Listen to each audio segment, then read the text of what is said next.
Meghan, you're talking bullshit. We all know it. You have literally driven people into therapy, into rehab, because of your bullying of them. You bullied the late Queen. You bullied Catherine. So zip it. For now 10 years, every day for 10 years, I have been bullied and attacked. And I was the most trolled person in the entire world, man or woman. I'm still here. Cruelty to get clicks, that's not going to change. To astonish a mean world with your acts of kindness and to allow humor to lighten the burden of your tender heart. Something felt different from the moment they landed. On the morning of April 14th, 2026, Prince Harry and Meghan Markle arrived in Melbourne, Australia. They came on a commercial flight.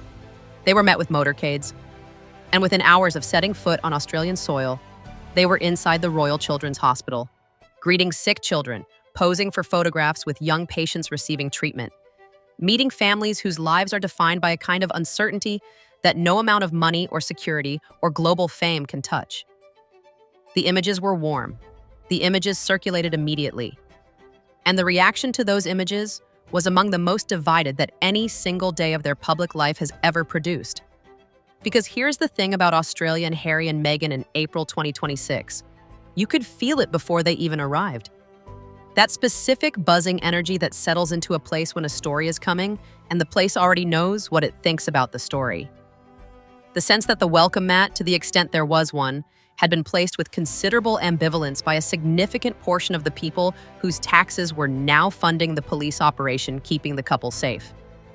A petition on change.org gathered substantial signatures in the days before their arrival. Its demand was specific and simple. No taxpayer funding or official support for Harry and Meghan's private visit to Australia. Because despite the humanitarian framing of the trip, despite the hospital visits and the charity appearances and the carefully staged photographs of Meghan serving lunch at Macaulay Community Services for Women, a homeless and family violence shelter in Melbourne, the commercial reality of this trip was sitting right there in plain sight for anyone who wanted to look at it. As Harry and Meghan land in Australia on a fake royal tour, which is nothing more than a PR stunt and a cash-grabbing exercise, the Sussexes have been blasted by the Australian media, by the Australian public, and by leading Australian politicians. Now, the trip down under is already a colossal nightmare. It's a public relations dumpster fire. It is a reputational hot mess. There is a lot of anger in Australia over this week's visit by Prince Harry and Meghan. They are promoting their favorite causes and talking about life in California. But some critics don't want to hear it. They say they are just out to make money. Holly Williams looks at the couple causing a stir down under. Tickets to the Her Best Life retreat in Sydney, where Meghan was appearing, were listed at between $2,699 and $3,199 Australian dollars per person. That is the commercial structure that Australian taxpayers were funding police protection for. And Kinsey Schofield, one of the US-based royal commentators who has followed this story most closely, put it with the kind of directness that cuts through careful press releases and well-lit hospital photographs. She told Fox News Digital that all they are doing in Australia is monetizing their titles and clinging to royal relevance, even though most of Prince Harry's family refused to take his phone calls. Not whether they are doing good in Australia, what they are doing in Australia. Today, we are going to give you the full picture of what is actually happening on this trip. The protests, the petition, the backlash from people on the streets of Melbourne and Sydney who have made their feelings clear in ways that the couple's carefully managed media coverage cannot fully contain. The contradictions between the humanitarian framing and the commercial reality. What royal experts are actually saying about why the palace finds this trip. In the words of royal writer Robert Hardman, something that will stick in the gullet. And what the Australian public itself makes of a couple arriving under the visual language of royalty when the constitutional reality is that they have not been working royals for 6 years. We are going to take our time, because this story is messier and more layered than the warm hospital photographs suggest. So settle in, and let's begin. Let us start with the protests, because the media coverage of this trip has been consistently dominated by the warmth and the emotion and the carefully lit photographs of Meghan in a shelter and Harry at the Australian War Memorial. And that coverage is not wrong. Those moments happened. They were real. But running alongside them with considerably less camera time is a different story. Protesters gathered. Signs were held. The specific frustration was not simply about Harry and Meghan as individuals. It was about what their presence in Australia represents in the specific context of April 2026. Melbourne's Herald Sun newspaper, which is not a fringe outlet, it is one of Australia's most widely read mastheads, described the visit as a faux royal tour to shore up Brand Sussex. Not a humanitarian trip, not a charitable visit. A brand-building exercise dressed in the visual language of royal service. That characterization did not come from nowhere. It came from the specific pattern of how this trip was structured and presented. The couple arrived on a commercial flight, which was noted and praised by some as a sign of normalcy, and were immediately received with the kind of security operation, motorcade, and official access that is associated with actual working royals on actual state visits. If you are watching this channel for the first time and you want to follow every development of this Australia story as it unfolds, and it is still unfolding with Sydney still ahead, please subscribe right now. We cover the royal family in the depth and detail these stories deserve. Hit subscribe, turn on your notifications, and every new video comes straight to you. The contradiction at the heart of this trip is the one that Australian commentators have been circling since before the plane touched down. Harry and Meghan are private citizens. They are not working royals. They do not represent the crown in any official capacity. Buckingham Palace has issued no endorsement of this trip and has no obligation to do so. Robert Hardman, the royal writer whose book The Windsor Legacy carries considerable authority in this space, told Page 6 ahead of the visit that palace aides would be perplexed, even annoyed, and that the trip may stick in the gullet of the palace. And then the trip happens, and the imagery is unmistakably royal. The hospital visit, the war memorial, the official style reception, the motorcade, the photographs that look for all the world like images from a working royal tour. The only thing missing is the formal brief from the sovereign. That is the faux royal tour criticism in its most direct form. Not that they are bad people, not that the children in that hospital did not benefit from the visit, but that the visual language of official royal service is being deployed in the service of a commercial and personal brand operation, and that the Australian taxpayer is funding the security operation that makes that deployment possible. The petition on change.org made this point clearly. The argument was not complex. Harry and Meghan stepped down from royal duties in 2020. They now operate private commercial ventures based in the United States. This visit includes media, business, and private engagements. Meghan is advertised to attend a ticketed event, the Her Best Life Retreat, with tickets at nearly 3,200 Australian dollars per person. Australian taxpayers must not fund security and logistics for that. Whether you agree with that argument or not depends on where you sit on the broader question of what Harry and Meghan are. But the fact that the argument is being made and attracting significant public support before a single day of the trip had elapsed tells you something important about the temperature in Australia around this visit. Let us talk about the hospital visit, because it is the most emotionally charged element of the trip, and it is also the element that has generated the most polarized response. Harry and Meghan stopped by the Royal Children's Hospital in Melbourne on April 14th, the day they arrived. They greeted children receiving treatment. They spoke with families. They posed for photographs with some of the patients. The images were warm and genuine, and the reaction from those inside the hospital was, by all accounts, positive. And then social media received those images, and the reaction was immediate and divided in the specific way that everything around this couple now divides. Supporters were moved. They praised the couple for making the time, for bringing attention, for being present with families facing genuinely difficult circumstances. They pointed to the joy visible in the children's faces and argued that whatever you think about the broader political and commercial context of the trip, that joy is real and it matters. Critics raised a different question, one that is uncomfortable precisely because it sits alongside genuine goodwill rather than against it. The question was about whose children are being seen and whose are not. The specific comment that circulated most widely and that stung, because it has a logic that is hard to dismiss, went something like this. Their own children's faces are too important to be shown publicly.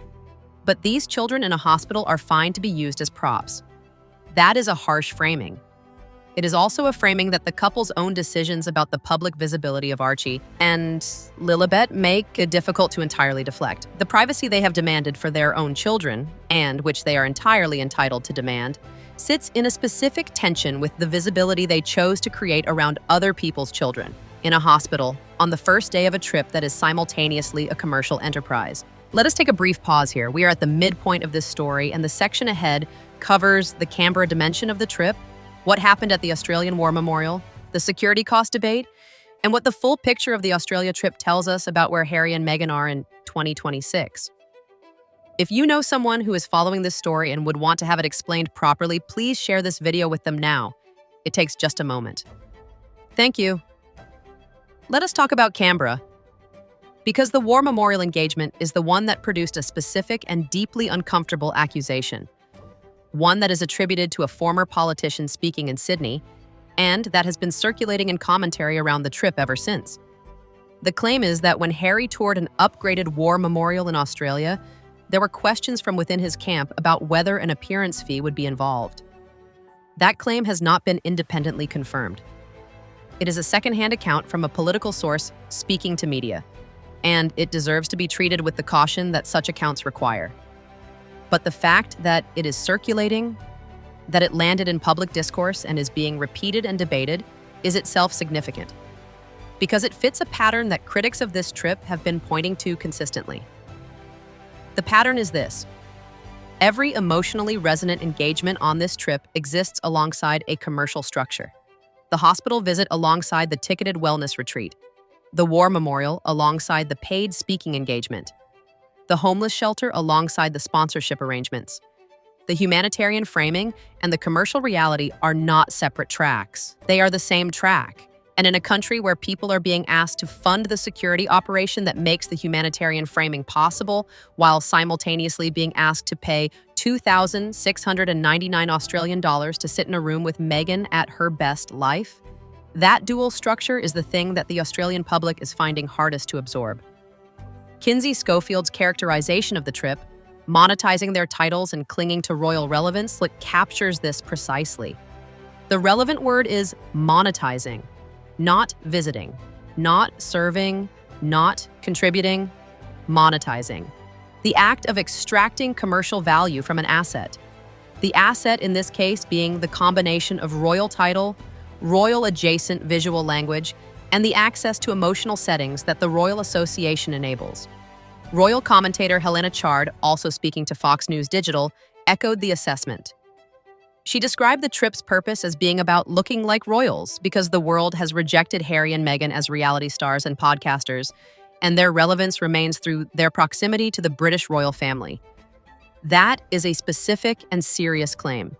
Their relevance remains through their proximity to the British royal family, not through what they are doing independently, through the association that the Sussex title and the royal visual language maintains. It explains why the trip looks the way it does, why it is structured around settings that echo official royal engagements, rather than around the kind of independent advocacy that would not require the royal aesthetic. Because without the royal aesthetic, the attention diminishes. And without the attention, the commercial value of the appearances diminishes with it. Let us now address the Australian public reaction on the ground. Because the vox pop reality, the actual views of actual Australians encountered by actual journalists, is considerably more nuanced than either the warmly supportive coverage or the outrage cycle fully captures.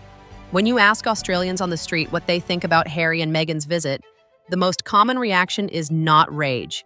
It is indifference, edged with mild irritation. The sense of people who have too many things happening in their own lives to have strong feelings about a celebrity couple's commercial tour, but who feel a degree of residual annoyance at the idea that their taxes are involved. There is a smaller group of strongly negative reactions, the Australians who have followed this story closely, who have opinions about the couple's treatment of the royal family, about the Oprah interview, about the Netflix documentary, and that group is vocal on social media and in comment sections, and at the margins of the tour. And there's a group of genuine supporters, people who watched the hospital visit coverage and felt something real, who followed the charity engagements and saw two people trying to do something worthwhile in the world, who are not interested in the commercial structure or the palace politics, and who simply respond to the human warmth in the images that circulated from the Royal Children's Hospital. Australia, in short, reflects the global split around Harry and Meghan in its most compressed and most interesting form. The indifferent majority, the passionate critics, the genuine supporters, all occupying the same geography for 4 days, and all seeing something entirely different when they look at the same photographs. What none of them can fully escape is the security cost question, because that question has moved beyond opinion. It has been confirmed. Australian police agencies are providing operational support for a couple who are not working royals, are not on an official state visit, and whose primary commercial engagement on this trip involves a wellness retreat charging 3,000 Australian dollars per ticket.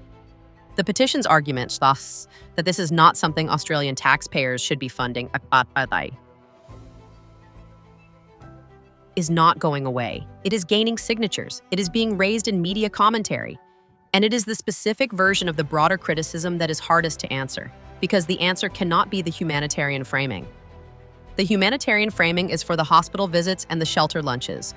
The security operation covers the ticketed wellness retreat at the Intercontinental Sydney Coogee Beach as well.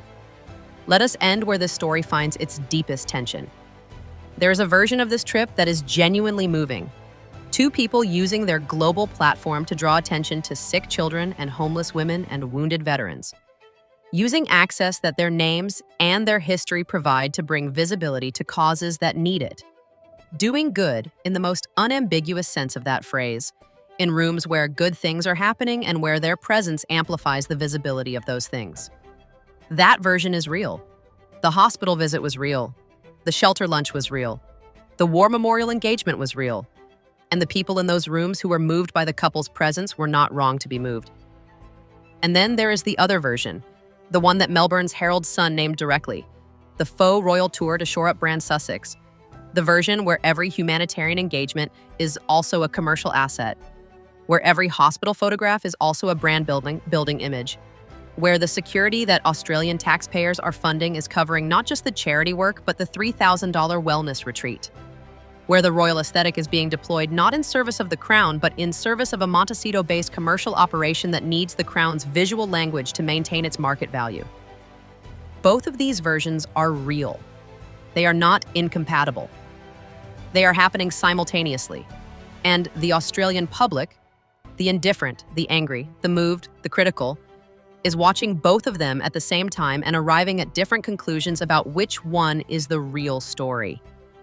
The thing that makes Australia different from other places where this split plays out is the specific Commonwealth dimension.